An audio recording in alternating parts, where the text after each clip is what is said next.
Hey, good morning, Rick. Hey, good morning again, Chris. We're joined this morning from the International Toy Fair in New York with Chris Byrne, the toy guy, thetoyguy.com, and a big show this year, the 116th version of it. Chris, you got some great stuff sitting there. What are some of your finds from this year? Well, the big news out of the show, of course, is it's Barbie's 60th anniversary, so I wore my celebratory pink vest in honor of Barbie. But what's really cool is that they've really amped it up with her careers this year. They've got 6 of the original careers: airline pilot, astronaut, firefighter, athlete, TV journalist, and president. Mattel says these are roles that women are still underrepresented in. There've been over 200 careers, and this is a really big girl empowerment year for Mattel. These dolls are about $9.99, and they're real classics, which is great. Okay, so we're going to switch gears to something really silly. These are called Yellies from Hasbro, and they're little characters, and you just sort of, you've got bunnies and lizards, but the louder you yell at them, I'm sorry to do that to you, the louder you yell at them, the faster they run, kind of like kids. Just really fun. They're about $14.99 from Hasbro.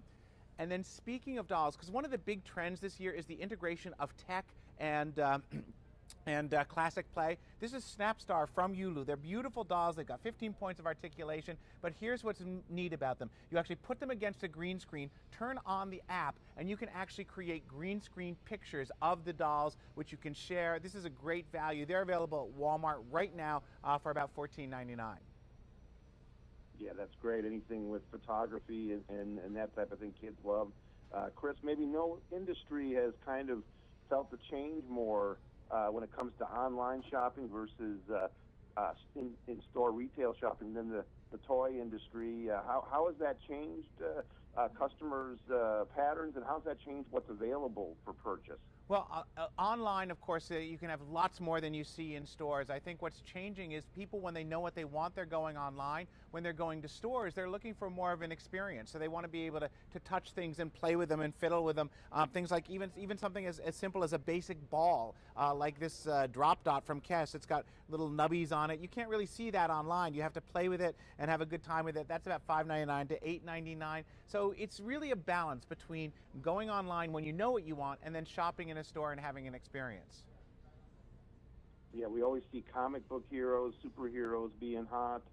What else have you seen, Chris, that maybe customers will be seeing on shelves later this year? Okay, so one of the silly and great things we found this year, one of the hits of the show, it's Zuru bunch of balloons, self-sealing party balloons. It comes with this sort of pump here, and it allows you to blow up 40 balloons in 40 seconds. So you just hit the button and you blow up the balloons. You just hit the button and blow up the balloons, and they just, it's fast, and you can see we've decorated it around us with them. Just really fun. That's about $29.99. And then one of the other big trends, even among all the tech that we've seen, is classic open-ended unstructured play. A company that builds great items for that is called KidCraft. Their Let's Pretend Shopkeeper, which is what you're seeing right now.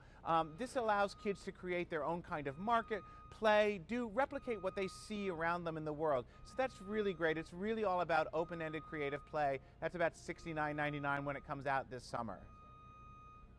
Yeah, I was going to ask, Chris, with the apps and even kids now with phones and tablets, has that helped creative play or kind of hindered creative play a little bit? Well, it's absolutely helped creative play because kids have a phone or a tablet in their house or their pocket most of the time. So when you take something like a Snapstar and you take that classic doll play, which is all about posing in fashion and doing something fun and sharing it, then you add the technology to it. Kids can be really creative and share, but it's just the same as if they were sitting in the living room playing. It's just a really different way that's consistent with how kids play today with their tech. Yeah, thousands of exhibitors there, Chris. How do you navigate the show and see what you have to see? It's such a big experience there.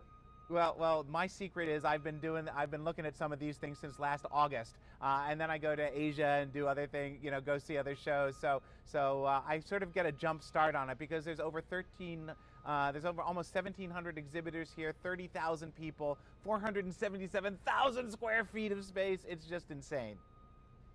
Yeah, one of my favorite shows. Wrapping up with Chris Byrne, the toy guy.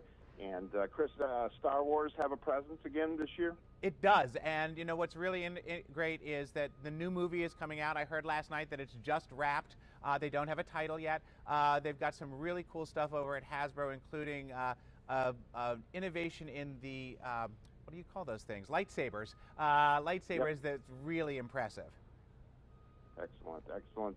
Chris, where can consumers and fans go to find out more information about you, what you're writing, what you're showing from the show? Follow me on Instagram at The Toy Guy. You'll see pictures all week long, and then thetoyguy.com will do roundups of toys as they hit the market. Chris, you're like a kid in a candy store, literally up there. I love to see it. Love talking to you from up there. Hope to be up there next year, and keep up the good work. Thank you so much. Okay, take care.